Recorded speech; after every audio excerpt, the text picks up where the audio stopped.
నమస్తే. మానవతా ఫౌండేషన్ వారు ఈరోజు నా దగ్గరకు వచ్చి కల్వకుర్తి సరౌండింగ్స్లో యాక్సిడెంట్స్ గురించి మాట్లాడడానికి వచ్చారు.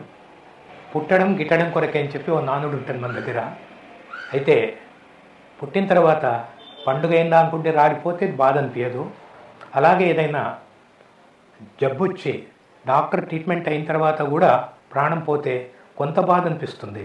కానీ పొద్దున్నే లేచి అందరితో నవ్వుతూ మాట్లాడి అందరికీతో టాటా చెప్తూ బయటికి వెళ్ళిన వ్యక్తి సడన్గా రోడ్ యాక్సిడెంట్లో చనిపోయాడు, పరలోకాలకు పోయిందంటే పడే బాధ మాత్రం వర్ణనాతీతంగా ఉంటుంది. వారి తల్లిదండ్రులకు, పిల్లలకు, అందరికీ ఆజన్మంతా బాధగా ఉంటుంది. ఇవి ఈ క్రమంలోనే కల్వకుర్తి చుట్టుముట్టు ఈ 6 నెలల లోపలనే కనీసం 40 మంది చనిపోయారంటే చాలా బాధగా ఉంటుంది. కారణాలు ఎన్నైనా ఉండొచ్చు. ఒకటి, మన రోడ్స్ బాగా ఉండడం, తర్వాత స్పీడ్ పెంచిపోవాలని ఆతృతతో పోవడం, అవన్నీ ఒక విత్తు అయితే ఆల్కహాల్ సేవించిపోవడం, రాంగ్ రూట్లో పోవడం, ఇవన్నీ కూడా కారణాలు అవుతున్నాయి.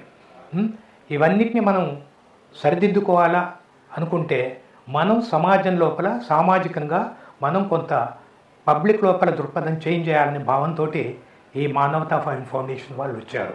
మనకు గవర్నమెంట్ వంతుగా కొన్ని సూచనలు పెడుతుంది, బోర్డ్స్ పెడుతుంది. Speed thrills but it kills అని చెప్పి, స్టార్ట్ అర్లీ, సేఫ్ జర్నీ సేఫ్గా ఉండాలని పెడుతుంది. ఇవన్నిటిని మనం మర్చిపోతాం. దయచేసి ఇదంతా మనం అందరం జ్ఞాపకం పెట్టుకొని దృష్టిలో పెట్టుకొని ఉండాలని అందరికీ సవినయంగా నేను మనవి చేస్తున్నాను. Let us aim for the accident free Kalvakurti. Aim for accident free Kalvakurti. Let's aim for accident free Kalvakurti. Let's aim for accident free Kalvakurti. Let's aim for accident free Kalvakurti. Let's aim for accident free Kalvakurti. Let's aim for accident free Kalvakurti. Let's aim for accident free Kalvakurti. Let's aim for accident free Kalvakurti. Let's aim for accident free Kalvakurti. Let's aim for accident free Kalvakurti. Let us aim for Accident free Kalvakurti.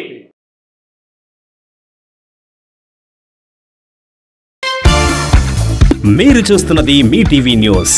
Motivate, educate, entertain.